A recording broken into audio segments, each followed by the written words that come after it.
दोस्तों नमस्कार, स्वागत है आपका यूट्यूब चैनल एबी टेक में। आज है 2 अक्टूबर 2023 और जान लेते हैं आज की महत्वपूर्ण खबरें जो आज के प्रमुख समाचार पत्रों पे छाई हुई हैं। सबसे पहले यहाँ पर अपडेट है कृषि प्रावधिक भर्ती को लेकर के। देखिए, बताया गया कि भर्ती जल्द शुरू करने के लिए कृषि मंत्री ने किया आश्वस्त। कृषि प्रावधिक भर्ती जल्द शुरू करने के लिए कृषि मंत्री ने अभ्यर्थियों को आश्वस्त किया है। एक अभ्यर्थी की ओर से सोशल मीडिया पर किए गए सवाल के जवाब में मंत्री सूर्य प्रताप शाही ने कहा कि 8-10 दिनों में अभ्यर्थियों का डाटा मिल जाएगा और इसके बाद भर्ती का विज्ञापन जारी कर दिया जाएगा। तो कृषि प्रावधिक सहायक जो भर्ती है एजीटी जिसको बोलते हैं, इसका विज्ञापन 8-10 दिन के अंदर डाटा मिलने के बाद शीघ्र ही जारी होगा। तो एक अच्छी अपडेट है। जो अभ्यर्थी काफ़ी समय से इसका इंतजार कर रहे हैं, डाटा के अभाव में भर्ती विलंब हो रही है। अगली अपडेट देखो यहाँ पर है कि छात्रवृत्ति के लिए प्रयाग से भी रिकॉर्ड आवेदन। राष्ट्रीय आय एवं योग्यता आधारित छात्रवृत्ति योजना परीक्षा का हाल। तो राजकीय सहायता प्राप्त एवं परिषदीय स्कूलों में अध्ययनरत कक्षा 8 के विद्यार्थियों के लिए 5 नवंबर को प्रस्तावित राष्ट्रीय आय एवं योग्यता आधारित छात्रवृत्ति योजना परीक्षा 2024 के लिए प्रदेश में इस बार रिकॉर्ड 1,85,762 आवेदन मिले हैं। अब तक का सबसे हाईएस्ट रिकॉर्ड है। इतनी संख्या में कभी फॉर्म नहीं भरे गए थे। इस बार सरकार ने एक्चुअल में लक्ष्य रखा था, तो लक्ष्य तो यहाँ पर निर्धारित किया गया 2,27,000 का।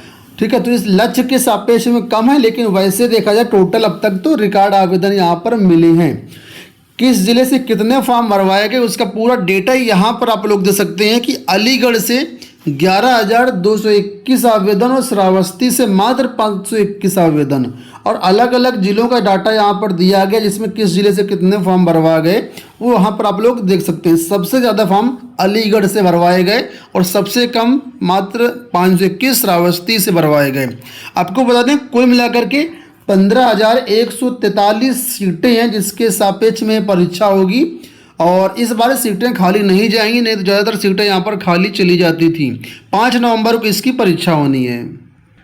और इस स्कॉलरशिप योजना के तहत 9 से 12 तक हर साल 12,000 रुपये वार्षिक की दर से छात्रवृत्ति मिलती है।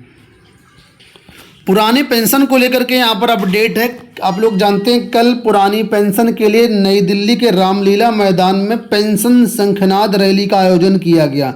देश भर के अलग अलग डिपार्टमेंट से बहुत सारे कर्मचारी और शिक्षक पहुँचे थे। वहाँ पर जो उपस्थित मीडिया थी और जो वहाँ के जानकार लोग हैं उनका कहना है कि इतनी रिकॉर्ड भीड़ रामलीला मैदान में आज तक नहीं देखी। तो यहाँ पर देखिए बताया गया उसी के बारे में कि रामलीला मैदान में रविवार को सरकारी कर्मचारियों ने पुरानी पेंशन बहाली की मांग को लेकर के हुंकार भरी। National movement for new pension scheme मंच के तत्वावधान में पेंशन शंखनाद रैली का आयोजन किया गया। रैली को संबोधित करते हुए NMOOPS के राष्ट्रीय अध्यक्ष विजय कुमार बंधु ने कहा कि पुरानी पेंशन बहाल करने वालों को ही वोट का ऐलान किया गया है और जो हमें पुरानी पेंशन देगा उसी को वोट दिया जाएगा। देश के जब 5 राज्यों में पुरानी पेंशन बहाल कर दी गई है तो केंद्र सरकार इसे देश भर में लागू क्यों नहीं करती है। अगर केंद्र सरकार ने हमारी मांग नहीं मानी तो आगामी 3 राज्यों के विधानसभा चुनाव के बाद जंतर मंतर पर फिर विरोध प्रदर्शन दर्ज कराएंगे। हम हक लेकर के ही रहेंगे। तस्वीरें यहाँ पर आप लोग देख सकते हैं कितनी ज़्यादा भीड़ देश भर के अलग अलग राज्यों से यहाँ पर आई थी। ऐसे कोई राज्य नहीं होगा जहाँ से भीड़ ना आई हो, जहाँ से लोग ना आए हों ओपीएस के लिए। अगली अपडेट यहाँ पर रोजगार आंदोलन को लेकर के आज प्रयागराज के पत्थर गिरजाघर में प्राथमिक शिक्षक भर्ती टीजीटी पीजीटी एलटी गेट नया शिक्षा सेवा चयन आयोग ओवरएज को लेकर के आंदोलन है। तो सभी छात्र यहाँ पर आप लोग जाइएगा। देखिए बताया गया कि संयुक्त मोर्चा के रोजगार अधिकार अभियान के तहत 6 लाख रिक्त पदों को भरने के चुनावी वादे पूरा करने के मुद्दे पर देश कल गांधी जी जयंती के मौके पर युवा मंच के बैनर तले आयोजित उपवास व धरना प्रदर्शन को सफल बनाने के लिए युवाओं ने पूरी ताकत झोंक दी है। युवाओं से संवाद पर भारी संख्या में पत्थर गिरजाघर पहुंचने का आह्वान किया गया है। तो जो भी छात्र प्रयागराज के आप लोग जाइएगा और अपने हक के लिए जरूर लड़िएगा। एक और बड़ी अपडेट आप लोगों के लिए यहाँ पर है। यूपी SSSC से बताया गया कि समूह ग की भर्तियों में एजेंसियां बदलेंगी। उत्तर प्रदेश अधीनस्थ सेवा चयन आयोग समूह ग के पदों पर भर्ती प्रक्रिया को और पारदर्शी बनाने के लिए एजेंसियों का चयन नए सिरे से करने का फैसला किया है। साफ सुथरी और विशेषज्ञता वाली एजेंसियों को काम दिया जाएगा, जिससे तय समय के अंदर परीक्षाएं कराते हुए भर्ती प्रक्रिया पूरी किया जा सके।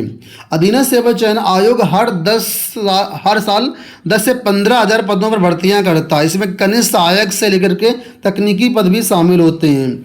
आयोग भर्ती परीक्षाओं को पारदर्शी प्रक्रिया से कराने के लिए एजेंसियों को बदलना चाहता है, इसीलिए नए सिरे से एजेंसियों के चयन की प्रक्रिया शुरू की गई है। इसके लिए देश की नामी गिरामी एजेंसियां खोजी जा रही हैं। चयन प्रक्रिया पूरी करने के लिए ऑफलाइन ढंग OMR आधारित परीक्षा कराने वालों को आमंत्रित किया गया है। एजेंसियों की चयन प्रक्रिया नवंबर तक पूरी कर ली जाएगी।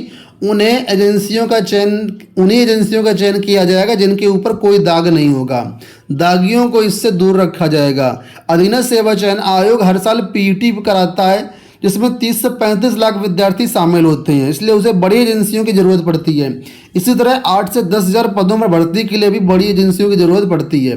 तो यूपी SSSC में अब जो एजेंसियां हैं बदलेंगी, और जाहिर सी बात है एजेंसियां बदलेंगी तो काम फास्ट होगा, क्योंकि छोटी छोटी एजेंसियां जब होती हैं तो काम बहुत स्लो करती हैं, इसी वजह से भर्तियों में ज़्यादा समय लग जाता है। कर्मचारी चयन आयोग की ओर से दिल्ली पुलिस और सेंट्रल आर्म्ड पुलिस फोर्स में सब इंस्पेक्टर 2023 की परीक्षा जो है 3, 4 और 5 अक्टूबर को करवाई जाएगी। SSC मध्य क्षेत्र के अधीन उत्तर प्रदेश और बिहार में करीब 1,93,000 अभ्यर्थी 15 शहरों में 71 परीक्षा केंद्रों पर परीक्षा देंगे। PCS को लेकर के यहाँ पर देखिए अपडेट है कि इस बार कम समय में पूरा होगा PCS मेंस का मूल्यांकन। PCS 2023 की मुख्य परीक्षा पूरी हो चुकी है और जल्दी कापियों का मूल्यांकन भी शुरू हो जाएगा। स्केलिंग ना होने के कारण पिछली परीक्षाओं के मुकाबले इस बार मूल्यांकन कम समय में पूरा हो जाएगा। ऐसे में मुख्य परीक्षा के परिणाम के लिए अभ्यर्थियों को ज़्यादा इंतजार नहीं करना पड़ेगा। लोक सेवा आयोग की ओर से PCS 2023 के मुकाबले PCS 2022 के मुकाबले PCS 2023 में पदों की संख्या कम है और अभ्यर्थियों की संख्या भी कम है। ऐसे में कापियों की संख्या भी घट गई है। इस बार स्केलिंग भी नहीं होनी है। ऐसे में पूर्व की परीक्षाओं में मूल्यांकन पूरा होने पर जितना वक्त लगता था उससे कम समय में इस बार काम पूरा हो जाएगा। 384 पदों के लिए 2022 में परीक्षा आयोजित की गई थी, जिसमें 5,311 अभ्यर्थी मुख्य परीक्षा में शामिल किए गए थे, जबकि PCS 2023 की मुख्य परीक्षा में 254 पद हैं और 3,852 अभ्यर्थी पंजीकृत थे, जिसमें 94% अभ्यर्थी परीक्षा में उपस्थित हुए हैं। तो आयोग के सूत्रों का कहना है कि गांधी जयंती की छुट्टी के बाद PCS मेंस की कापियों का मूल्यांकन शुरू कर दिया जाएगा, ताकि जल्द से जल्द परिणाम जारी किया जा सके। यहाँ पर अपडेट है SSC 10+2 परीक्षा को लेकर के, जिसमें बताया गया कि 1762 पदों पर भर्ती 2 से 17 अगस्त तक हो चुकी है Tier 1 परीक्षा। तो कर्मचारी चयन आयोग की ओर से आयोजित 10+2 परीक्षा के जरिए केंद्र सरकार विभागों में 1762 पदों पर युवाओं को नौकरी देगी। SSC ने विभिन्न विभागों और मंत्रालयों में रिक्त पदों का विवरण जारी कर दिया। ये पद तृतीय श्रेणी का है। इस पद के लिए एक परीक्षा हो चुकी है और दूसरी नवंबर में प्रस्तावित है। तो कुल मिलाकर के पदों की संख्या बढ़ गई, जिसके लिए यहाँ पर नोटिस जारी करके बता दिया गया है। तो अगर आप देखना चाहते हैं पदों की संख्या तो governmentjobcenter.com से देख सकते हैं। देखिए हिमाचल प्रदेश से एक अपडेट यहाँ पर है कि JBT पदों पर नियुक्त BEd टीचर नहीं हटेंगे। NCT की अधिसूचना और हिमाचल हाईकोर्ट के फैसले के बाद जूनियर बेसिक टीचर के पदों पर नियुक्त हो चुके BEd डिग्री धारक अभ्यर्थियों को राज्य सरकार नौकरी से नहीं निकालेगी। सुप्रीम कोर्ट से BEd द्वारा केस हारने के पहले JBT के पदों पर हिमाचल में 131 BEd नियुक्त हो चुकी हैं। ये टीचर सरकारी स्कूलों में नौकरी कर रहे हैं, लेकिन उनकी नियुक्ति सब्जेक्ट टू फाइनल आउटकम की गई थी, इसलिए यहाँ नियुक्ति खतरे में आ गई थी। इसी केस में हिमाचल हाई कोर्ट ने राज्य सरकार तो कुल मिलाकर के यहाँ पर जो नियुक्त हो चुके हैं BEd अभ्यर्थी प्राथमिक शिक्षक भर्ती में वो नहीं हटाए जाएंगे। एक अच्छा फैसला यहाँ पर किया गया है। दोस्तों ये हो गई आज की सारी अपडेट। उम्मीद करूंगा वीडियो आपको पसंद आया होगा। इसी तरह के अपडेट के चैनल को सब्सक्राइब कर लीजिएगा। इस वीडियो में इतना ही। धन्यवाद।